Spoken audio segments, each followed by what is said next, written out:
What distinguishes a protostar from a star is its source of energy. Protostars get their energy from their gravitational collapse. It is the gravitational binding energy that's released as the star gradually contracts.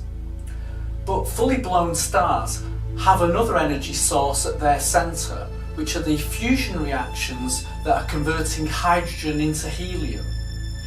And the energy that's released can maintain the balance between the gravitational contraction and the pressure within the star for billions of years. In a later video we will come back to what happens when the hydrogen fuel at the centre of the star is depleted.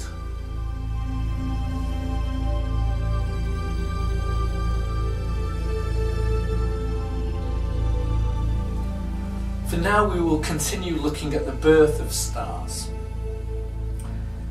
This image was produced by the Hubble Space Telescope. It's known as the Pillars of Creation.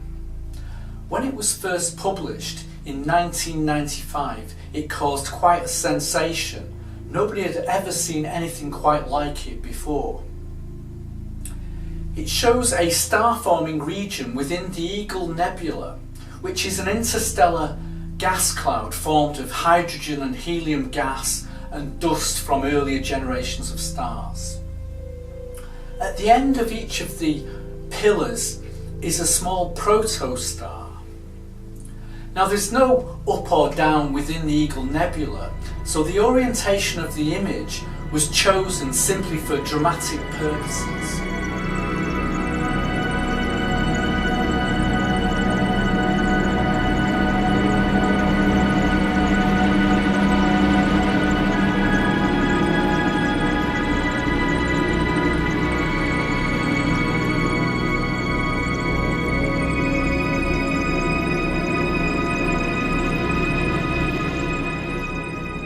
The temperature of the outer layers of the Sun is around 5,800 degrees. At this temperature, most of the radiation of the Sun is emitted in the visible and ultraviolet regions of the spectrum. Protostars are much cooler than fully fledged stars, so most of their radiation is emitted at longer wavelengths in the infrared region of the spectrum. So protostars are studied by telescopes in the high Andes above most of the atmosphere, or by space-based telescopes such as the Hubble Space Telescope that are designed to detect infrared radiation.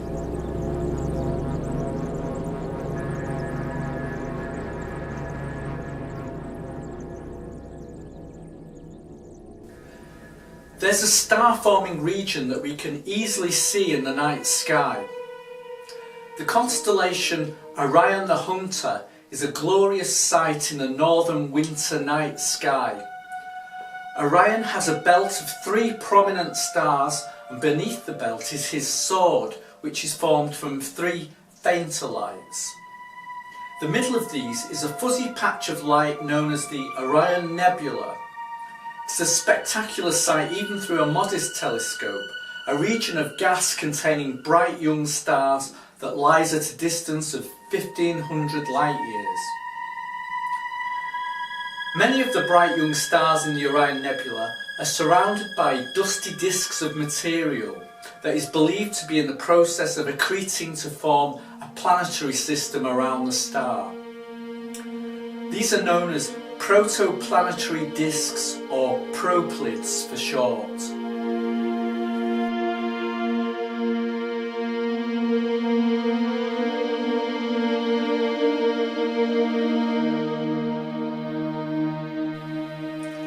Closer to home, just 63 light years away, is a young star that's still shrouded in its dusty cocoon.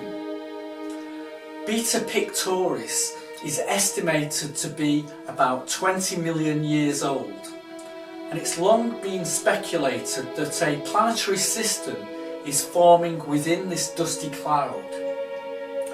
Very recently, the European Southern Observatory, which is based in the Chilean Andes, has managed to image a planet that is orbiting Beta Pictoris. In order to do this, they masked out the light from the star itself and the brighter regions of the dust cloud so that their light didn't overpower the very faint light from the planet. And this is the amazing image that they've produced.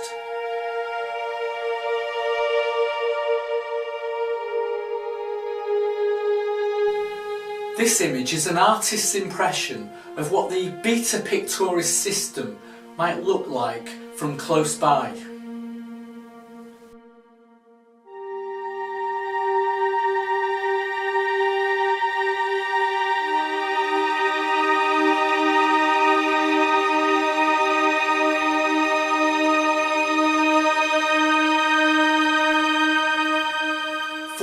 .5 billion years ago, the Sun itself formed from a protostar, and soon afterwards the planets of the solar system condensed from the gas and dust cloud surrounding the young Sun.